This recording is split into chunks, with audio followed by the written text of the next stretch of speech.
So talk to me a little bit, like if we walk back to clinical practice, like what do you think ACT adds to someone's therapy practice? Or maybe you could talk about what it's meant to your therapy practice.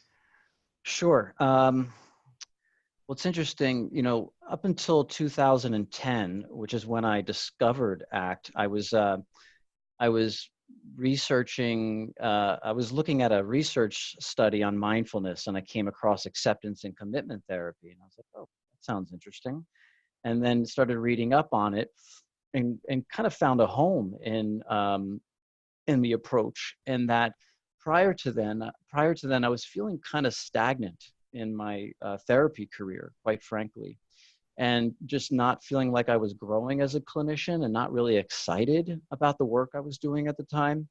And then upon coming across acceptance and commitment therapy, I first started applying it to myself in terms of looking at, am I deriving meaning and fulfillment through living according to my own values? And how am I, coping with my anxiety and the issues and self-doubt that shows up naturally in the work that we do?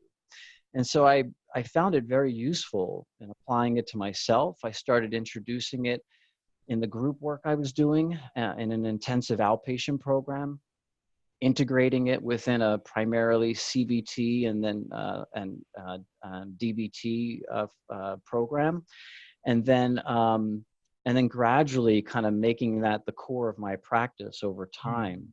I just feel like it really invigorated my practice, and really over the last decade, I think it's had an ongoing positive impact in that I'm always interested in ongoing developments and research trends in ACT. And in my practice, I feel like it's helped me to be a more attuned clinician, more attuned to the processes, the behavioral, moment-to-moment behavioral changes that are showing up in session. And for example, when someone is either kind of more open to what they're experiencing versus turning away from what they're experiencing. And whereas prior to discovering ACT, that wasn't as apparent to me, but now I can see it more clearly showing up in session. And also, I think just being more oriented around functional analysis, which is where we are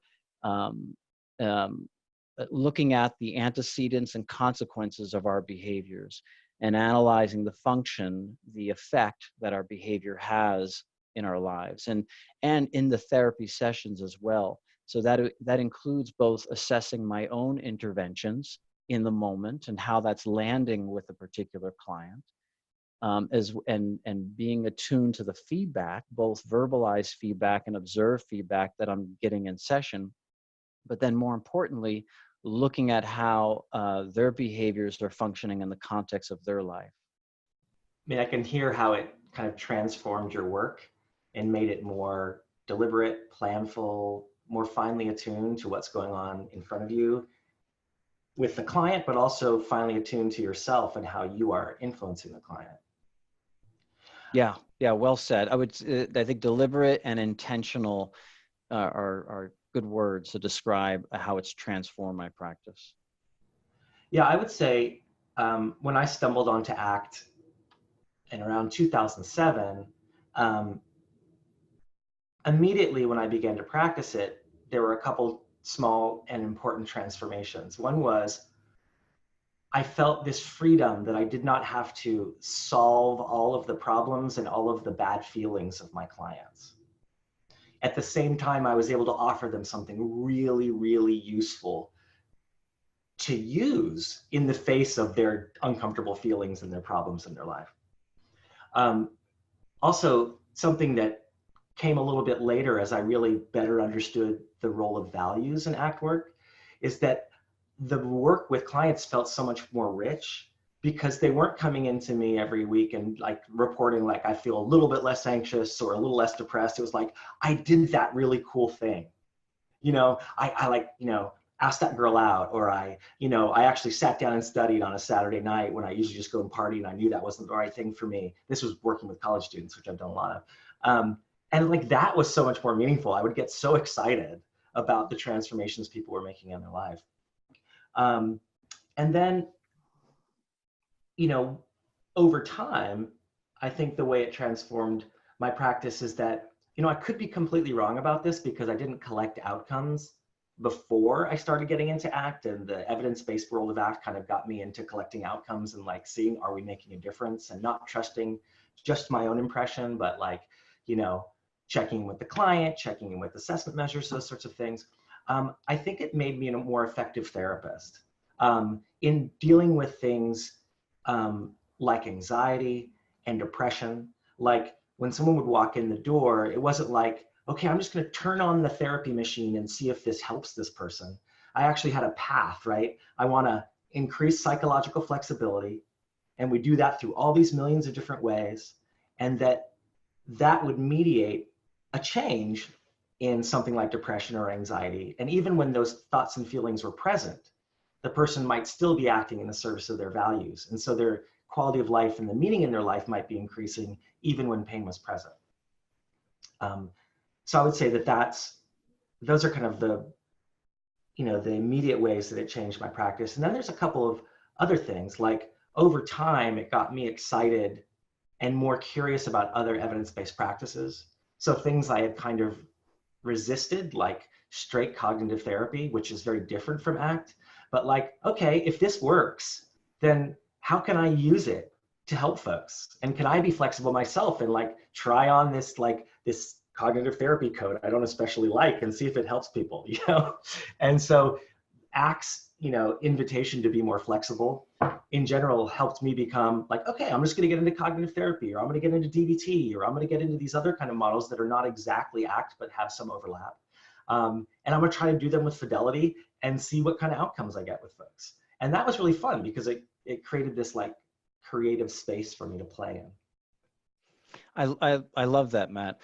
And, you know, I too, in recent years, have been kind of circling back around to looking at other therapies and looking at ways of integrating them within a functional contextual approach, including a lot of the somatic-oriented therapies, somatic experiencing and sensory motor therapy, and then also internal family systems. I think these other models have something really useful to offer, both and can be easily integrated within the ACT approach, especially in terms of contacting the present moment and acceptance, and also the self as context work as well. Just kind of getting to know the different parts of ourselves and working towards more integration and wholeness. Yeah. I think has been really profound as well for both myself and for the clients that I work with. Well, that's one of the things I really love about ACT. It's this thing that struck me when I went to my first introductory training with Stephen Hayes, is he said something like, as long as what you do is in the service of building acceptance, stepping back from your mind, engaging in more values-based behaviors, then it's ACT. Like the technique doesn't necessarily matter. It's how the technique operates for the client and in the work. And so I've never practiced internal family systems, but I have a lot of colleagues who really love that model. And when they talk about it and I've read about it, I think this is like awesome set of metaphors for like different ways of inhabiting the self, right? And to describe different constellations of behaviors that you engage in. And like in the terms of self as context work, this would be like a great tool, right? And so it reminded me that like, oh, all that mindfulness stuff that I've done historically in my career before I even knew what ACT was, I can bring that into the work. And the kind of relational, kind of connected, let's talk about our relationship and how what you're doing in your life manifests in our relationship, and how my reactions might be some of the same reactions that people in your life have. Like that stuff I learned in my psychodynamic training when I started in my career, like that's also very useful. Like that could help build acceptance, diffusion, self as context, connect people to values. And so one of the things I say in my trainings is like, you do not have to learn 100 new techniques to do ACT. What you need to become more adept at is identifying how all those techniques you already have might be used in the service of building psychological flexibility. And I think, I hope that when I say that, that kind of reduces people's anxiety about learning a bunch of new stuff, you know?